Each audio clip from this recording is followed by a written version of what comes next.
Alright, hello guys, how's it going? In today's video, we're going to be talking about multiple snowstorms that are coming up. We have our first one, which we've already made a video on, but there's also some other ones that are going to be coming for the central and western United States.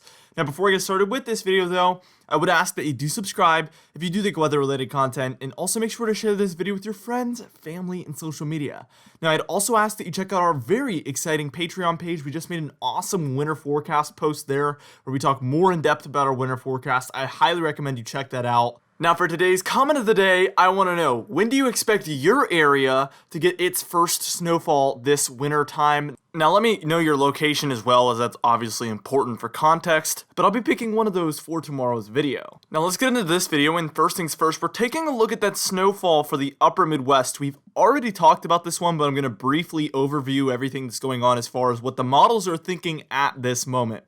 This is our NAM 3KM model. This is a very high resolution model. The one thing you need to know about this model is it does like to overdo things slightly. But anyways, as you can see, this is actually for this morning, the time I'm making this video, Tuesday, October 20th. And as you can see, some moderate snowfalls going on for Montana, North Dakota, South Dakota, and that is entering into Minnesota. Let's just move it on towards where we're going to have some very heavy snowfall actually for southern Minnesota, as this clipper just full on expands for North Dakota, South Dakota, Minnesota, and even in through northern Wisconsin as well. As you can see, this storm eventually actually moves up into mostly northern Minnesota, northern Wisconsin, and the upper peninsula of Michigan, where it's still dropping some moderate to heavy snowfall. Here's the total snowfall for that storm. As you can see, a general 1 to 3 inches of snow in the lighter blues, with maybe up to 6 inches in the darker blues, and then those purples and pinks is where we're seeing 6 to 10 inches of snow possible for southern Minnesota and through northern Wisconsin.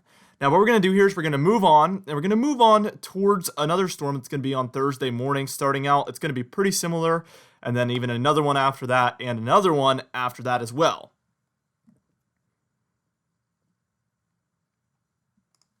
Now, here we are moving on towards Thursday morning, and this is probably like 3 a.m. in the morning, so it's basically the middle of the night, actually, more like. And as you can see, for Idaho, Montana, Wyoming, and even the Dakotas there, but mostly North Dakota, we are seeing another storm system move through. This is a type of clipper as well, so we're seeing two very similar storms back to back. We are in a pattern that's very good for this type of storm. And as we move towards Thursday, more like the afternoon, maybe 2 or 3 p.m., you can see that this snowfall is still going on for Montana and Wyoming, but also our Dakotas, and then even then through northern Minnesota by this point as well. We have moved on to our European model, by the way, because we're getting more extended range where we can't really use the NAM anymore. So our next best model for the moderate range is going to be our European model, probably one of the most accurate models there is. Now, here's the total snowfall for this storm, and as you can see, a general, again, maybe 1 to 6 inches of snow in the blues, and if you're in the grays, you're under 2 inches of snow. And then if you're in the purples and pinks, again, that's where you're at about 6 to 10, maybe even more there for North Dakota, possibly upwards of 16 inches there for southern North Dakota. So really, we are seeing quite a big snowstorm here for the more northern portions of the similar states that did see snowfall from that first snowstorm. So North Dakota and through northern Minnesota especially going to be seeing the snowfall from the second system. And it's all going to be said and done by the time we're reaching maybe about noontime on Friday there. Now, what we're going to do here is we're going to move on, and we're going to take a look at our next system here. We're going to move on towards about the very early AM hours of Saturday, October 24th, where we're already going to see a new system moving in. All right, so here we are taking a look at the very, very early morning hours on Saturday, October 24th. And as you can see, for the Pacific Northwest and through portions of the Northern Rockies, we are seeing some moderate to heavy snowfall here, especially in the deeper blues, obviously. And then we're going to see that generally as we move towards maybe about 10 or 11 p.m. on Saturday, so much later in the day. It's going to move more towards the Rockies, so Wyoming, Colorado, even in through Nebraska and South Dakota, they're seeing some moderate to heavy snowfall. As you can probably tell by this point, we are just seeing very, very frequent storms come through the same exact regions, and this is going to drop overall a ton of snow over the next 7 days or so, considering we're going to have back-to-back-to-back storms. Now let's just go ahead and move that towards, again, maybe about 11 a.m. or 12 p.m. here on Sunday, October 25th. As you can see, Colorado is still seeing that moderate snowfall, but now especially Kansas, Nebraska, South Dakota, Iowa, Minnesota, seeing that moderate snowfall. The one thing I do want to mention is that the further out we get into this model run, the less likely these things are to happen. Although the likelihood of this happening, similar to what this model is showing, is quite high because it's a very good model and it's not really very, very long range.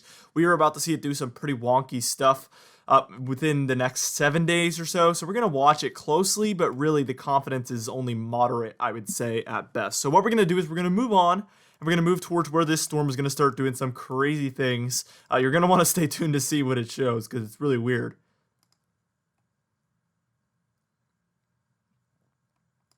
Right now, here we are taking a look at about, I would say, probably 12 a.m. on Monday, October 26th. So we are moving towards about almost a week, about 6 days from the time I'm making this video. And as you can see, New Mexico, Arizona, and Colorado are seeing snowfall, as well as areas in Kansas, Oklahoma, and Texas there. So very far south, we see a very deep trough moving into the central United States with a frontal boundary along it, with some low pressure developing there on the very southern edge. It gets even weirder, though, as we move towards Monday afternoon, maybe about 12 p.m. or 1 p.m. here on Monday, October 26th. And as you can see, very far south into New Mexico and very far south into Texas as well, seeing some mixed precipitation in through even central Oklahoma, possibly even Oklahoma City there or just to the north of it. We see those pinks, we see those greens, we see those blues. You might see some flakes here, but what this model is showing right now would not be sufficient enough for accumulating snowfall because of just how on the fence it's going to be with the precipitation type. This would be a very sloppy snow, sleet, ice, rain event that you wouldn't see much accumulation, but there is that chance that you do see some flakes, which is obviously really cool with obviously minimal impacts to traveling. So it's basically the best of both worlds. I almost just said that backwards. Now, here we are by time we're taking a look at later into the night on Monday heading into Tuesday. This is probably about 1 or 2 a.m. on Tuesday, October 27th. And as you can see, still some snow showers going on for Texas, maybe even Oklahoma, maybe even Arkansas, seeing some mixed precipitation there. And even in through Missouri and Illinois being possible. You probably saw in the thumbnail that I had that little pink area, and you were probably thinking, what in the world is this? But yeah, the models are showing it, even our European model here. It's still very far out, almost 7 days, but it is odd to see it showing a storm this far south. And we are going to be tracking this in the coming days, and I will update you guys on this potential odd wintry precipitation threat if it does obviously look more likely by that point. For now, we're just going to take it with a grain of salt and say that it is possible. Of course, anything is possible. Now, what we're going to do is we're going to move on. We're going to take a look at the total snowfall from that event, and we're going to take a look at the total snow on the entire model run. And then I'm going to give you guys a little bit of an insight into the upcoming pattern as kind of a bonus. We're going to talk about how things could get very cold in the east to close out October at that very, very end few days of October.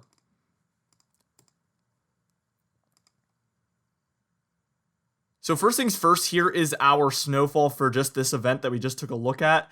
Keep in mind, this is the total snowfall. This isn't the accumulated snowfall. So you might see that there's a few inches expected here in Texas, Oklahoma, even in through Missouri, a dusting in Arkansas, even in through southern Illinois. I don't think any of that's going to accumulate in any of these areas.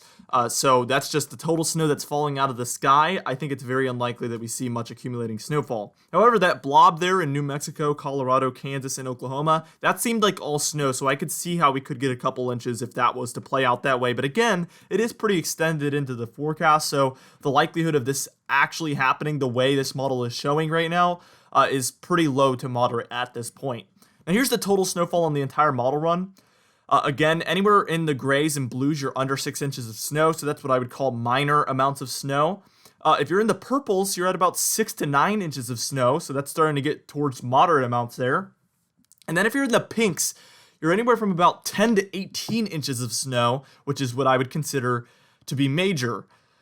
Even there for Wyoming and Montana, you can see some of the lighter pinks. That's where we're well above a foot probably at closer to 16 to 20 inches of snow there. Same story for portions of North Dakota, probably closer to above a foot there. And pretty widespread 6 inches plus there for most of Minnesota and the northern half of Wisconsin. So very, very interesting to see this much snowfall upcoming this early in the year. We're going to be tracking this closely and keeping you guys up to date with everything going on, obviously. Now, here's a little bit of a pattern update for you guys. First things first, we're taking a look at what the pattern would look like on this Friday, this upcoming Friday on October 23rd. As you can see, warm in the east. This is the 500 millibar heights, but it usually does reflect the temperature. So we're going to say warm in the east. I do know that it is going to be warm. And then cold for the northwest and the north central United States. But let's take a look at October 29th and see the flip. Very warm in the west, and that encourages very cold in the east, and that shoves the Arctic air down into the eastern United States. So this would be a very cold way to close out the month of October if this was to occur. And you might be wondering, what is the reasoning behind this? I always want to teach you guys how to figure out why stuff like this is happening. Well, let's look at our P&A chart here from the European model. A negative P&A means colder temperatures in the west, and a positive P&A means warmer temperatures in the west. As you can see, it's going to be negative up until the 27th, and then it's going to flip very positive according to this model by the time we're at the 29th. That is what's going to completely flip up the pattern if this was to occur. That would be the big pattern switch that brings the cold back to the east if that was to occur. Anyway, for today's comment of the day, I asked you guys, which month do you think is going to be the coldest month this winter? By the way, we updated our winter forecast, a very huge update yesterday. You can check that out on our channel. It's our most recent uploaded video since obviously this one. This one is obviously the newest one, but that was our second newest one. You can check that out. And Zeta Derv, who we've picked up probably a million times for comment of the day, said January will likely be the coldest month. South Central Kansas here. And I have to agree, usually January ends up being the coldest in a year like this. I just have a gut feeling that January is going to be that coldest and snowiest month this upcoming winter. Anyway, for today's patron highlight of the day, I want to thank you all for supporting the channel, but especially our diamond patrons Alicia Davis, Madbird, Cindy Klein, Dan Hazard, and Mark J, alongside our platinum patrons Donna Carnes and Larry LePan. If you would like to be featured on our patron highlight of the day, you can always join our very exciting Patreon in the description and the pinned comment down below. Thank you so much for watching this video, guys. Again, be sure to share it with your friends, family, and social media. I will see you guys in the next video.